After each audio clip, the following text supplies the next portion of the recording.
Well, I don't think anybody's too happy with it really. It's a bit too hard for the level of the competitors. And I think probably 80 miles would have been enough really on this course instead of the 114 that we have to do. I don't think really many will be finishing.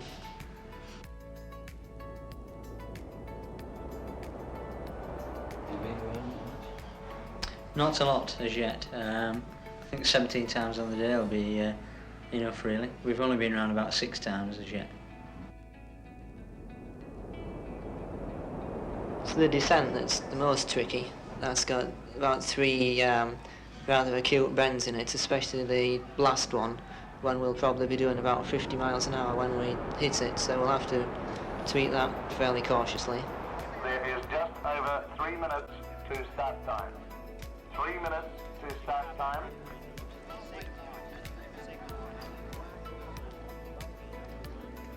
Hey, foot on the ground.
Obviously the Australians have gone off quite strong, determined to get rid of the lesser riders to clear the road sort of thing.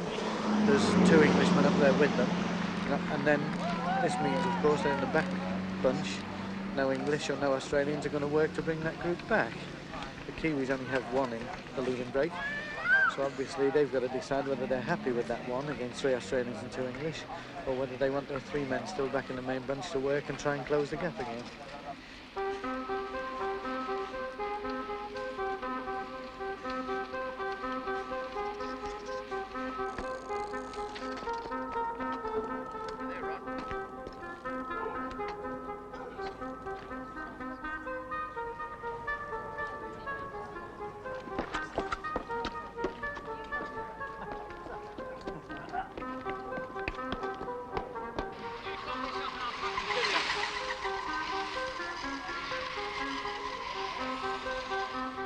The race is forming a pattern. We've got the Australian in the lead who won the silver at Munich. The rider behind him is a young, strong bike rider, another Australian chasing him at 3 minutes. Back about another minute and a half, we've got another very good Australian bike rider in that group. And possibly, if not our best, our second best bike rider, the Australian road champion, is back about 6 minutes, but he still hasn't done anything in the race yet. He's very fresh, and wouldn't surprise me if he makes a move, you know, about 2 or 3 laps time to get to the lead.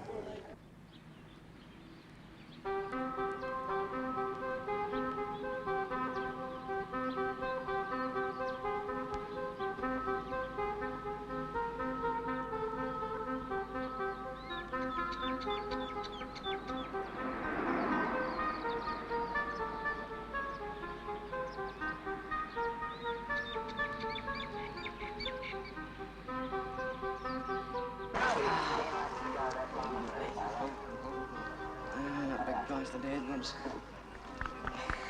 Griffiths. Griffiths. Don't be taking that.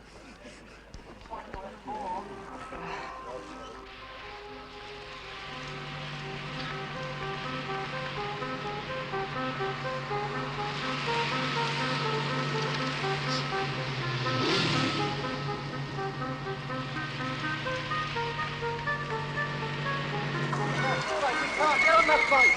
Just take it for a lap. Get on it. Leave it to me. Come on, oh, I'm pushing.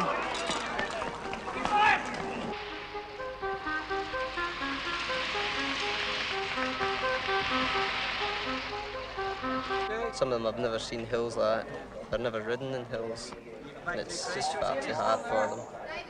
I noticed the first time we were up on a descent there was none of the African countries there. I think they were all off the back. And to go around 17 times is just boring. The organisers are treating us like machines. They're not treating us like human beings.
Seven o'clock in the morning on the last day of these Commonwealth Games, and away go the 44 bike riders on the Kashmir circuit, the road race. 114 miles of racing ahead of them, 6.5 miles each time around the circuit, and they've got 17 laps to do. A little bit of the morning sun filtering through the clouds. Already it's very warm and sticky. It's coming up to near the 80s at this time of the morning, and the forecast is that it's going to get very, very hot indeed, and this is just what the riders don't want. The circuit which has been talked about so much before the games and during the games. It's got the big Hackthorn Road hill climb as they take it just around the first bend. On this they climb 380 feet in less than a mile. It's 1 in 12 in places. Gary Fromholt there of Australia making just a little move, but no real breaks of any significance. The big pack behind him. Nobody wants to go too quickly. The favourites in the race, New Zealand, Australia and England. The England 4 of Phil Edwards, Tony Gornall, Phil Griffiths and Pete Watson. 4 specialist road racers come over here to try and take the gold medal that New Zealand won with Bruce Biddle in Edinburgh 4 years ago. Little packs working away. A long, long way to go. It's certainly a fair bet that not every rider is going to finish this course. A lot will be sat by the roadside well before the finish. Along the start and finish straight. And still no sign of a break. Somebody wants to go, somebody has to go, and who's it going to be? And that's the answer. It's Phil Griffiths. Phil Griffiths, number 43, the 24-year-old from Stoke-on-Trent, who rode in the Munich Olympics. A big man, 6'3", weighs 12 stone. He was runner-up in the national championships, and he's broken away from the field. Opened up just a little break, quite a useful one. He looks back over his shoulder, and there's few chasing him. Behind him is Clyde Sefton. Clyde Sefton, the Australian, the Olympic silver medalist, number 32. Robin Croker is there, another Australian, and Gary Bell, the New Zealander. That's Clyde Sefton, that's the Olympic silver medalist, chasing Phil Griffiths. That's Gary Bell, who's behind those. He and Robin Croker led for a while, but now they're followed by Remo Sansonetti and Vern Hanaray. Sansonetti on the left, Hanaray, the New Zealander, in the Kiwi black strip, the man that all the local people want to see win, and Robin Croker in the middle. Croker looking tired. He and Bell were ahead of these two for 7-8 laps, but now Sansonetti on the left and Hanaray on the right making the attack. They're beginning to drop Croker. They're working together as a pair. Hanaray, who won the New Zealand Championships on this very course just in December. So Bell and Croker have been dropped away. Hanaray and Sansonetti have come into third and fourth position behind the leaders at the moment, Phil Griffiths and Clyde Sefton of Australia. So it's Sefton and Griffiths who lead. Behind them are Sansonetti and Hanaray, Gary Bell and a little bunch behind them. And all the race is going to be won and lost on the hill. The toe straps being tightened up. There's certainly going to be some sprinting going on before these gold and silver medals are won. They're the leaders on the flat, Clyde Sefton and Phil Griffiths. Clyde Sefton 32, Griffiths 43. And the heat now is beginning to tell. It's way up around the 90s. The support crews, the roads closed, of course, to traffic except for the special cars, and the support crews are allowed onto the course, trying to sponge them down.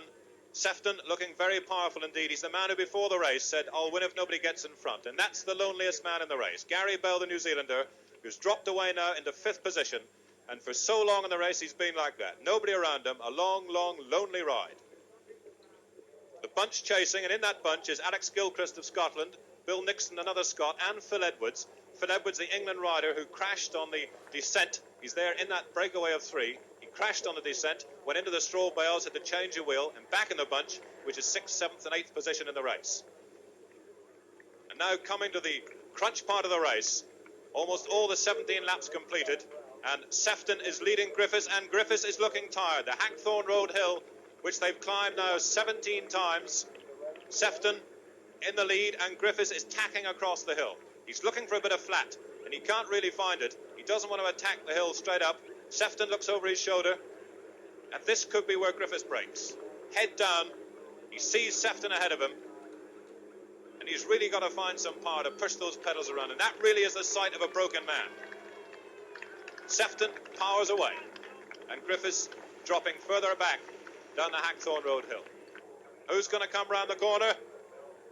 Sefton going for the finish. There's a back marker in front, but it's Clyde Sefton, the man who says he's turning pro after this. He won the Scottish 5-day milk race, the Olympic silver medalist, and he's now powering through a tremendous ride. 5 hours, 7 minutes, 16.8 seconds, and it's Clyde Sefton who comes over the line, raises his hands in glory to take the gold medal in the Commonwealth Games road race, the Kashmir circuit. Phil Griffiths, who tagged him all the way and rode so well, the big man from Stoke-on-Trent, saw him go away on the hill and knows he's coming in to take a silver medal. Phil Griffiths takes the silver. But there's another tremendous race going on behind them. This is Sansonetti of Australia and Vern Hanaray at the back, and they're playing cat and mouse. This is track riding. Nobody wants to go. They're really slowing down now, and they're trying to get off a back wheel. Sansonetti, the Australian road champion. From Italian descent in front, Vern Hanaray behind him. And who's going to go? Who's going to make the sprint? This is really going to be a sprint for the bronze at the finish. After 114 miles, how do they find the power to sprint like this? Who's going to come? Sansonetti, the Australian, sprinting now for home. Hanaray behind him. Can he find the power to catch him? And he can't. Sansonetti is going. He's away from him now. Hanaray will never catch him. Remo Sansonetti of Australia coming in to take the bronze, with his teammate Clyde Sefton having taken the gold, and Phil Griffiths the silver. And Hanaray, the New Zealander everybody fancied, is out of the medals. So victory to Clyde Sefton. The silver goes to Phil Griffiths, which gives England in cycling in these games 4 golds, a silver and 2 bronze.